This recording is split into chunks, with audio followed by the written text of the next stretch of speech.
తన పేరు కవిత. పేరు పోయేటిక్గా ఉంటుంది కానీ మనిషి మాత్రం పక్కా ప్రాక్టికల్.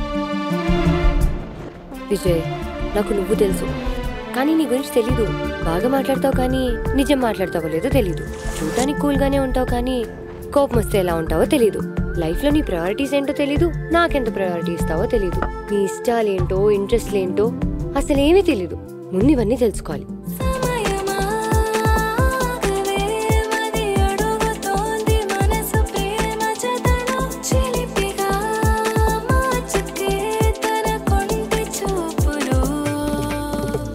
అంతా బాగానే ఉంది కదా, మరి ఇంకేంటి ప్రాబ్లం? తను నాతో లేదని నిజం కన్నా తనకు నచ్చిన వాడితో ఎలా ఉంటుందన్న ఆలోచనే నన్ను ఎక్కువ భయపెడుతుంది.